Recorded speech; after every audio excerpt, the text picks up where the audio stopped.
Hai, Assalamualaikum. Assalamualaikum dan selamat pagi kepada semua penonton, semua audiens. Hari ini Kak Yung berseorangan disebabkan ada masalah teknikal yang host Kak Yung tak dapat nak bersama menemani Kak Yung. So agak kesunyian hari ni. So siapa yang sudi teman Kak Yung sekarang? Sila angkat tangan. Boleh tekan butang komen. Ada tak yang nak teman Kak Yung sekarang? Boleh tekan butang komen. Okey. Terlebih dahulu Kak Yung nak ucapkan terima kasih kerana setia menanti dan ramai yang WhatsApp kata nak tunggu Kak Yung pukul 10 pagi ni. Thank you so much. Alhamdulillah Kak Yung sangat-sangat menghargainya. Dan Kak Yung tak ambil masa lama macam semalam sebabkan ialah first day kan. First day macam banyak sangat benda nak cerita, nak berborak. Hai, Assalamualaikum Cikgu Bob. Terima kasih bersama Kak Yung. InsyaAllah. Jadi hari ni Kak Yung tak ambil masa lama memandangkan sebenarnya setiap hari Rabu dan hari Khamis Kak Yung ada meeting kowe. Jadi sekarang Kak Yung cakap dengan manager, lari sekejap, dalam 20 minit je Kak Yung akan cuba share semampat, sepack yang boleh. Janji you all akan dapat sesuatu daripada apa yang Kak Yung sharing. Itu Kak Yung punya objektif lah, insyaAllah moga tercapai. Okay, so tak nak ambil masa lengah lagi, jom kita bersama dengan topik hari ni.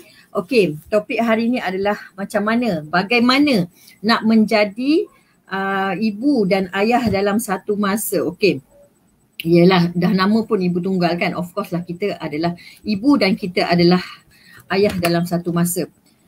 Okey, sebelum tu Kak Yung nak minta tolong, boleh tekan butang share untuk kita ramai-ramai dapat kongsikan manfaat pada semua orang. Tekan butang share kepada yang mana-mana tak semestinya berstatus ibu tunggal. Cabaran ni boleh juga kepada kaum ibu, especiallynya yang mana zaman pandemik kan. Zaman pandemik kita dah jadi kita lah memang dah suri rumah, kita lah pekerja dan kita lah pengasuh, kita lah tukang masak. Sebab kita tak boleh hantar anak ke pengasuh kan. Jadinya cabaran ni sesuai juga untuk semua. Cabaran ni apa yang Kak Yung kongsikan, apa yang Kak Yung lalui lah. Okey. Jadi untuk yang pertama sekali, bagaimana kita nak menjadi ibu dan ayah dalam satu masa. Okey, macam Kak Yung, macam yang semalam Kak Yung dah cerita, Kak Yung ada 6 orang anak. Dan yang 2 orang bongsu ni umur 2 bawah sekali tu kan, umur Juma umur 5 tahun dan Mizan umur 2 tahun. So itu cabaran besar lah untuk yang kakak-kakak dia. Okey, Alhamdulillah lah, dia lain anak, lain cabaran semua pun memang fahamkan, memang tahulah. Okey, kalau suara Kak Yung tak jelas ke atau apa ke, boleh komen sebab Kak Yung tak tahu sama ada sebab line pun Kak Yung pun risau juga ni kan. Harap-harap line tak mencemburui Kak Yung lah. Okey, Cikgu Bob jelas tak dengan suara Kak Yung? Okey, so first kali adalah apa yang Kak Yung buat adalah Kak Yung kena align dengan anak. First kali adalah kena cari align. Kak Yung nak kongsikan hari ni 3 tips bagaimana kita nak jadi ibu dan ayah dalam satu masa. Okey, tips yang pertama adalah kita kena align dengan anak, buat anak faham. Macam mana nak align? Okey, contohnya kereta Kalau kereta kita kena hantar bila kita agak-agak apa orang kata tayar gelong Kalau basikal tayar gelong. Kalau kereta tu kita panggil apa? Kita rasa macam tak betul tayar kan. So kita hantar pergi kedai tayar, kita cakap dengan dia nak buat apa? Nak align, nak buat alignment. Nak buat alignment, lepas tu kita cakap nak balancing dan alignment. Apa faham yang anda dekat situ? Okey, maksudnya dekat situ kita kena umpama sebuah kereta, kalau tayar kanan pergi ke Perak, tayar kiri pergi ke Negeri Sembilan. Ada makna tu Perak Negeri Sembilan tu. kami punya kampung dengan arwah suami orang Nogori, akak orang Perak. Okay, so kalau macam tu, macam mana kita nak sampai ke destinasi? Tak sampai kan? Memang takkan sampai lah. Kereta pun tak tahu apa jadi lah, belah dua lah.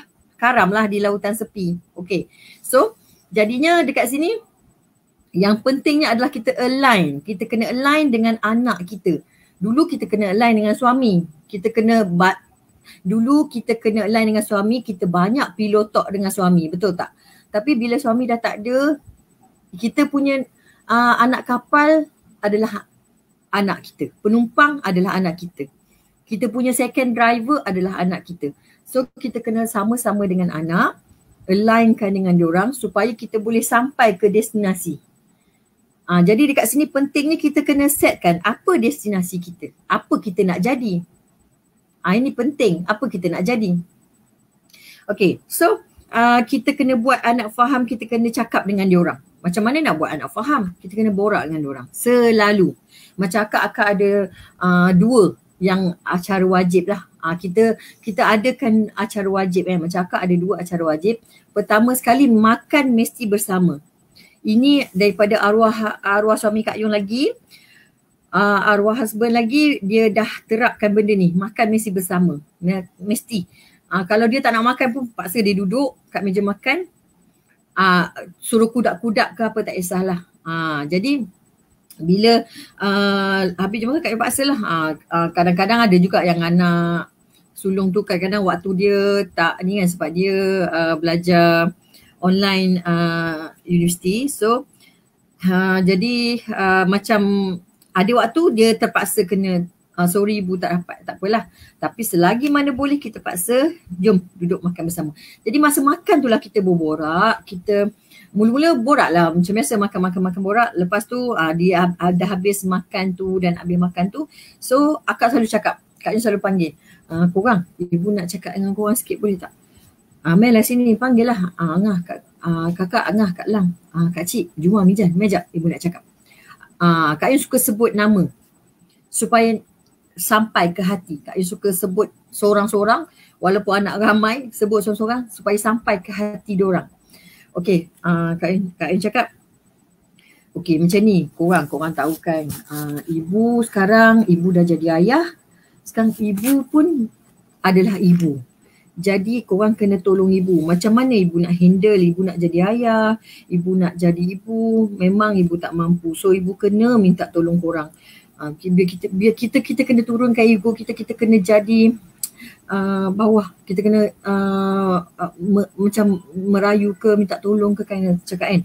Lepas tu okey, ibu nak tanya korang. Dulu masa ayah ada, apa yang ayah buat?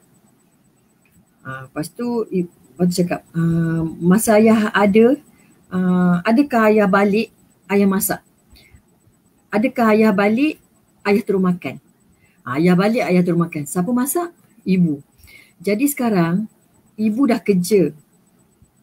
Jadi lepas ibu kerja, ibu balik, ibu masak. Kesian tak dekat ibu? Kesian. Tapi ibu tak kisah pasal masak tu sebab memang ibu nak masak. Ibu suka masak. Tapi pasal rumah, pasal jaga adik, pasal uruskan adik, macam mana ibu nak handle sebab ibu kerja. Bayangkan masa ayah masa ayah balik kerja kan, adakah ayah penat-penat balik tu ibu suruh ayah mandikan adik? Ada tak ayah balik-balik kerja penat-penat macam tu, ibu suruh ayah masak ataupun cuci adik? Ya, tak ada kan. Jadi ayah balik macam mana? Bila ayah pergi kerja, bila ayah balik kerja, ayah akan stres, penat, letih. Bila balik ayah akan rehat. Ayah akan minum-minum, ibu buatkan air ayah akan minum. Tapi ibu tak minta pada korang untuk bila ibu balik, bila ibu habis kerja korang buat air, ibu tak payah, itu tak apa. Itu ibu tak kisah, cuma ibu nak korang faham yang ibu sekarang dah pikul tanggungjawab ayah. Ibu dah pikul tanggungjawab ayah, ibu kena keluar kerja. Tapi sekarang ibu tak keluar kerja. Keluar kerja tu maksud ibu duduk dalam bilik, ibu buat kerja, ibu cakap dengan customer ibu. Macam untuk orang yang belum tahu, Kak Yung adalah hai assalamualaikum lah, apa khabar lah, rindulah. Okey lah, terima kasih menonton lah, tolong tekan butang share supaya kita boleh kongsikan dengan ramai lagi manfaat yang Kak Yung nak kongsikan. Thank you lah. Okay, so okay. Jadi sekarang ni macam mana ibu nak bahagikan, macam mana ibu nak balik tu. Jadi sekarang ni masalah dia adalah ibu ni penat. Macam ayah, takkan kita nak suruh ayah buat kerja, tak kan? Jadi korang kena bantu ibu, tolong ibu macam mana ibu nak jadi seorang ayah. Dalam masa yang sama ibu nak kena ada tanggungjawab ibu sebab ibu tak boleh lepaskan. So siapa jadi ibu sekarang? Kakak, Angah, Kak Lang. 3 orang. 3 orang ni kena jadi ibu. Apa tu? Kak Yung bagi tahulah. Kak Yung cerita detail. Apa erti tanggungjawab? Tanggungjawab, diorang pun jawab lah. Kita kena ada two-way communication. Betul Ain kan? Kena bonding dengan anak-anak. Betul. InsyaAllah anak-anak akan faham. Betul. Jadi kalau anak tak faham tu sebab dia memberontak. Itu sebab dia memberontak. Itu sebab dia jadi macam dia dah memang rindukan ayah dia. Dia sangat-sangat rindukan ayah dia, betul. Anak Kak Yung pun sama, ada perasaan tu. Tapi kita kena bersama. Penting untuk bersama. Jangan kita pendam seorang, anak pendam, dua-dua pendam. Lama, itu yang jadinya bila ada apa masalah, selalu ibu-ibu tukar jadi hijau. Anak pun tukar jadi hijau. Jadi dua-dua hijau, rumah jadi apa? Kan? Jadi ini adalah antara tips lah yang Kak Yung nak kongsikan. Penting untuk bonding dengan anak. Bonding dengan anak ni macam mana? Inilah cara dia. Borak-borak selalu. Ini memang kena selalu borak. Bukan sekali borak, lepas tu kita mengamuk. Apa yang Kak Yung cerita ni adalah fasa Kak Yung sendiri. Fasa Kak Yung sendiri alami daripada permulaan. Daripada permulaan Kak Yung arwah meninggal. So arwah meninggal baru setahun. Jadi macam Kak Yung as a salesperson dalam Kuwait, Kak Yung kena berhadapan dengan customer. So Kak Yung bagi tahu pada anak-anak, ibu kena attend customer, ibu kena key in sale, ibu kena check customer sebab Kak Yung punya prinsip adalah Kak Yung bukan sekadar orang kata menjual lepas tu hilang, tak. Tapi Kak Yung ni lebih kepada customer service. Kak Yung suka menjadi customer service. Attend customer sampai habis. Lepas tu ada service after sales. Jadi itu Kak Yung punya prinsip. Kak Yung nak semua orang puas hati dengan Kak Yung. Jadi Kak Yung cerita dengan anak, banyak customer lama, customer baru, semua Kak Yung kena attend. So diorang pun faham. Jadi benda tu ada kalanya saya pasal ni dia ada satu tahap yang macam stres kan. So masa ni lah korang kena tolong ibu. Macam ayah kalau balik kerja, ayah stres, ayah banyak kerja, ibu bagi air, ibu apa semua. Jadi ibu tak bebankan ayah dengan kerja. So apa yang ibu nak dekat sini adalah bila ibu ada kerja, korang tolong jaga adik. Pasal masak, pasal minum air tu tak apa, ibu boleh ambil sendiri. So korang tolong jaga adik. Kalau ibu tak kerja, macam mana? Macam mana? Lepas tu kita sentuhlah apa yang diorang suka. Contohnya macam Kak Yung, anak-anak Kak Yung suka makan KFC kan. Kak Yung cakap lah, macam Juma suka sikit-sikit nak KFC kan. So Kak Yung cakap lah macam Juma cuba fikir. Kalau macam ibu tak kerja, macam mana ibu nak beli KFC Juma? Juma nak KFC kan? Nak dia kata. Jadi kalau ibu tak kerja, macam mana ibu nak beli KFC Juma? Memanglah rezeki tu Allah bagi, tapi Allah suruh kita berusaha. Tak apa, kita cakap je benda macam tu tau. Actually anak-anak ni akan faham. Dan kita kena ingat, jangan terapkan, kita kena ingat selalu selitkan penting untuk kita selitkan Allah tu. Sebab apa? Kak Yung tak nak anak Kak Yung dibesarkan dengan aku usaha aku dapat. Ini buku tak ada. Ini adalah pengajaran daripada arwah suami jugalah. Sebelum dia meninggal, dia ada buat tulis buku tau. Dia ada buat tulis buku, Aku Fikir Aku Hebat, nama dia. Tajuk buku dia Aku Fikir Aku Hebat. Nanti Kak Yung akan kongsikan di next sesi esok. Kak Yung cuba sebab kita orang baru je ni apa repair pula rumah, jadi banyak kotak-kotak yang dah kemaskan apa semualah. Baru ada sedikit-sedikit kekuatan kan. Ibu-ibu kat sini mesti, para ibu kat sini mesti ibu-ibu tunggal lah, mesti ada macam kita susah nak tengok barang-barang arwah kan. Macam itulah Kak Yung pun sama. Jadi Kak Yung ada fasa, ada masa emosi Kak Yung stabil baru Kak Yung akan kemas kotak arwah. Sikit-sikit, barang ni banyak. So sikit, baru hari tu baru je buka kotak yang keberapa tak. So dah kemas satu kotak, so Kak Yung dah letak satu tempat. Nanti besok insyaAllah Kak Yung cuba sharekan buku tu. Aku fikir aku hebat. Tajuk buku dia memang sangat menyentuh hati sebab Allah nak sedarkan dia yang bukan semua usaha, bukan apa yang kita dapat adalah hasil usaha kita. Sebenarnya atas izin Allah. Kita rasa macam kita hebat, kita rasa macam aku yang punya usaha aku dapat. Tak. Dia bukan macam tu. Sebenarnya adalah izin Allah. Kita lupa bab tu. Jadi Kak Yung terapkan pada anak, ibu, Allah suruh kita usaha, tapi rezeki tu Allah bagi. Terima kasih pada Allah, ucap syukur pada Allah.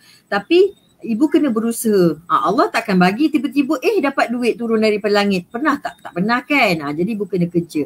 So Juma tolonglah jaga mizan. Kita cuba terapkan sikit-sikit tanggungjawab dia sebagai kakak. Macam Juma umur 5 tahun, Mizan umur 2 tahun. So Kak Yung dah mula perlahan-perlahan Kak Yung terapkan dia untuk jadi seorang kakak jaga adik. Okey, jadinya yang bab kakak-kakak dia kita dah bagi tugas kan. Kakak Angah Kak Lang. Kakak Angah Kak Lang ni tolong jaga adik. Jaga adik tu jaga macam mana? Lepas tu kita tanya dia, apa tanggungjawab seorang ibu? Dia pun cakaplah basuh pinggan, masak. Itu je tanggungjawab ibu. Agaknya basuh pinggan masak kan. Tapi cakap bukan sekadar basuh pinggan masak. Tapi pastikan adik dah mandi. Pastikan adik dah mandi. Pastikan adik dah kenyang. Pastikan rumah bersih. Pastikan ni bukan bermakna korang kena buat. Maksudnya kita boleh bersama-sama. Jom Kak Lang, jom Kak Cik. Kita kemas, jom Kak Cik. Kita ajak. Tak semestinya sebab Kak Yung tak nak bebankan diorang dengan orang kata tanggungjawab yang besar pada usia diorang kan, macam tak sesuai. Jadi Kak Yung kata kita buat sama-sama. Thank you Cikgu Bob. InsyaAllah mudah-mudahan memberi manfaat pada semualah. Okey, baru topik 1 dah 20 minit ni. Okey. Topik 1 pula, tips 1. Okey, kita dah masuk yang kedua tadi, cerita detail tentang erti tanggungjawab. Okey, yang ketiga adalah buat jadual. Buat jadual kita, contohnya Kak Yung sebagai salesperson dalam Kowe, so Kak Yung kena ada jadual. Macam mana jadual Kak Yung? Listkan dulu. Mana yang penting, mana yang Kak Yung kena privacy, mana yang Kak Yung boleh bersama anak. Sebenarnya sebagai salesperson, semua pun online seller dalam ni mesti tahu kan, hampir 24 jam kita pegang phone. Betul tak? Tapi yang mana 24 jam ni kita kena privacy dan yang mana kita boleh bersama anak. Contoh Kak Yung, masa Kak Yung tengah call customer, masa tu Kak Yung kena kunci pintu. Kak Yung tak boleh anak kacau sebab kita sebagai salesperson dalam Kowe, kita mesti kena ada etika lah. Etika kita orang kata tak nak lah macam tengah bercakap dengan customer, itu tu, tak nak lah macam tu kan, macam tak elok lah. Jadi Kak Yung kena kunci pintu, bagi tahu dia orang siap-siap. Korang, ibu nak call customer, bagi masa ibu sejam je. Lepas sejam, ibu buka pintu balik. Okey, jadi masa tu kan kita dah tahu dah. Anak pun dah tahu, dia tak tunggu lama, sejam je. So sejam dia orang jagalah anak. Jaga anak, jagalah adik. Ada waktu sejam tu kita fokus apa yang kita kena buat dalam privacy kita. Untuk privacy kita. Apa yang privacy, apa yang kita boleh, macam contoh reply WhatsApp customer. Itu nantilah masa dengan anak pun boleh. Bukalah pintu. Anak perlukan kita.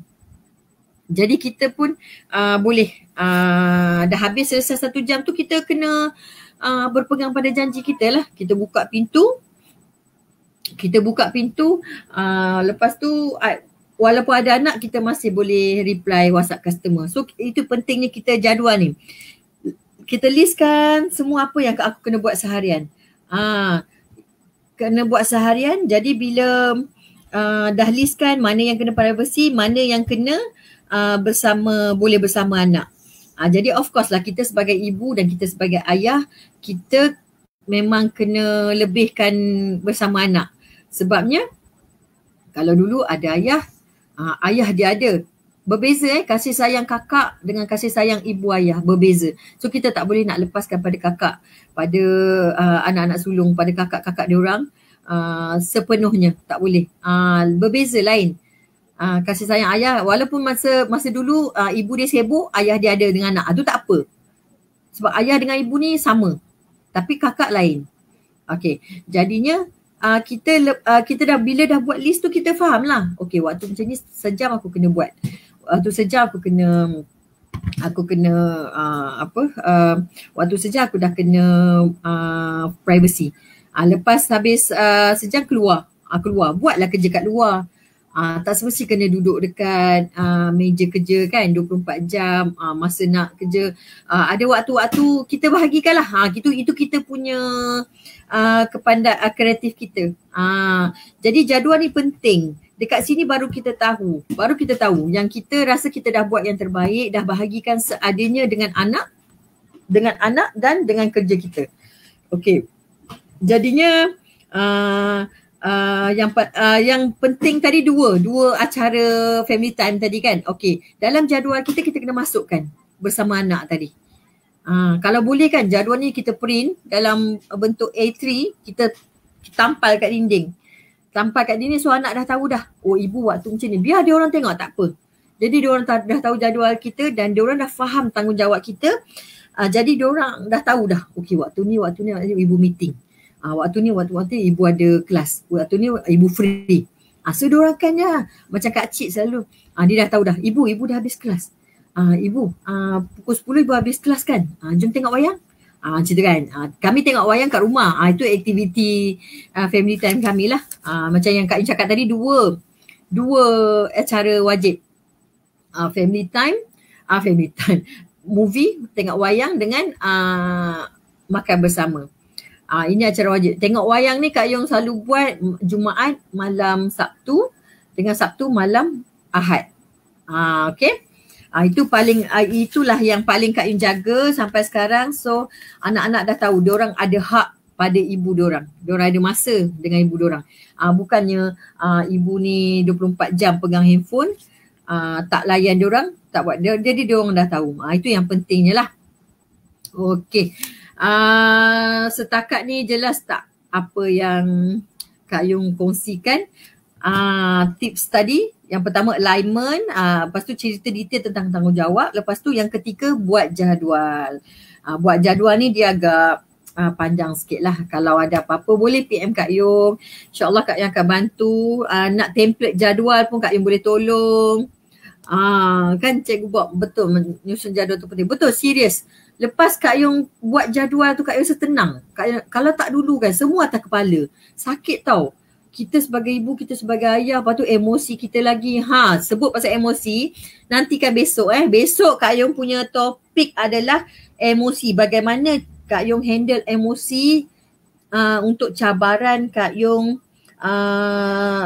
sebagai ibu tunggal di zaman pandemik ni. Itu tajuk besok. So stay tune, besok kita akan jumpa lagi. InsyaAllah 10 pagi juga.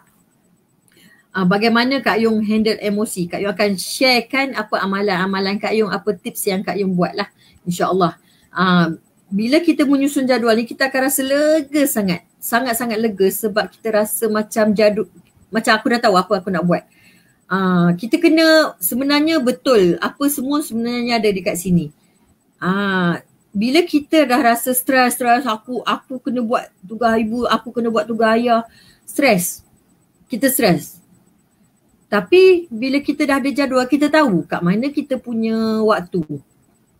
Dan kita tak ada rasa bersalah. Bila pegang phone pun kita dah tak rasa bersalah sebab aku dah masa aku dengan anak tadi dah selesai. Macam tu contoh kan. Okay, aku buat kerja sejam, tengok jam. Aku buat kerja sejam, lepas tu aku bersama anak. Kita tak rasa bersalah dah tau. Kita dah boleh buat kerja. Sebab kena faham emosi anak-anak pun kita kena jaga. Sebab anak tu dah tak ada ayah. Dia orang pun merindui. Macam mana sakitnya kita merindui suami kita, macam itulah dia orang merindui ayah dia orang. Kita dah besar. Anak tu kecil lagi. Macam Kak Cik baru-baru ni 3 hari lepas dia macam menangis kan. Dia macam sensitif. So kita tahulah sebenarnya dia tengah rindu kat ayah dia. So macam bila hadapi benda tu, Kak Yung cakap dengan Kak Lang. Kak Lang mejap kata. Korang tahu tak tadi kan Kak Cik menangis tau. Dia macam sensitif sangat. Padahal benda tu benda kecil je. Jadinya maksudnya dekat sini dia tengah rindu ayah dia. So korang janganlah marah dia sangat-sangat. Kita kena cakap korang janganlah marah dia sangat. Ada benda salah sikit tu tengah marah menjerit marah dia. Kita macam kena cakap baik-baik lah. Kalau dia buat salah pun tegur baik-baik. Jadi kakak Lang ni dia orang faham lah. Jadi dia orang pun okey. Kalau tak tu macam garang juga anak Kak Yung ni. Kak Yung selalu cakap dengan dia orang. Kalau ibu boleh sabar, kenapa korang tak boleh sabar? Kak Yung cakap jadi insya-Allah lah kita cubalah usaha yang terbaik, jaga emosi anak, jaga emosi kita sendiri juga. Besok kita akan berbincang pasal emosi. Okey, Kak Yung rasa itu saja untuk sharing Kak Yung hari ini. InsyaAllah kita jumpa pada esok hari di waktu yang sama 10 pagi. InsyaAllah doakan Kak Yung juga. Kak Yung doakan semua penonton audiens Kak Yung hari ini. Semoga kita sama-sama berjaya menghadapi orang kata zaman pandemik ni, dan juga kepada kawan-kawan rakan-rakan sekasut, semoga kita tenang dalam menghadapi cabaran sebagai ibu tunggal, macam mana kita nak jadi ibu dan ayah dalam satu masa. Kak Yung rasa tips-tips yang Kak Yung share ni dapat membantu. Kalau nak template jadual boleh Kak Yung akan sharekan. Kak Yung ada apps yang sesuai untuk kita, tak terlalu remeh dan sesuai di peringkat umur kita. Umur Kak Yung lah.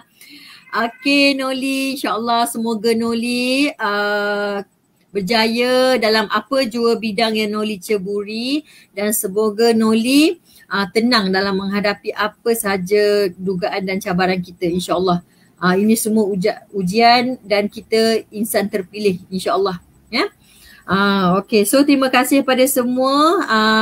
Boleh tolong tekan butang share. Kak Yung ada banyak lagi untuk kita kongsikan tips, semoga bermanfaat untuk semua. Okay, jangan lupa esok esok kita jumpa lagi. Terima kasih Cikgu Bob. Ya Cikgu Bob, yang sesuai untuk semua termasuk saya. Ya betul Cikgu. Bukannya ibu tunggal saja, memang untuk semua di zaman pandemik ni kita akan bertukar jadi hijau. Okay, terima kasih Nurul Azura. Doakan saya kuat, insyaAllah. Doakan saya bangkit, insyaAllah. Nurul Azura, Kak Yung doakan semoga Azura sabar dan moga Azura tenang, tabah. Banyak-banyakkan doa, minta tenang pada Allah. Itu yang first kali. Minta tenang pada Allah supaya Allah bagi kita ketenangan. Bila kita tenang, kita akan dapat. Kena pegang benda ni. Orang tenang selalu menang. Orang tenang selalu menang. Ingat tu, orang tenang selalu menang. So first kita kena tenang dulu. Baru kita boleh handle apa-apa saja situasi. Okay, thank you semua. Assalamualaikum warahmatullahi. Kak Yung minta maaf kalau apa perkongsian Kak Yung ada yang terkurang, ada yang terhiris. Kak Yung minta maaf. Yang baik datang daripada Allah, yang buruk datang daripada Kak Yung. Okay, Assalamualaikum warahmatullahi wabarakatuh. Assalamualaikum, bye.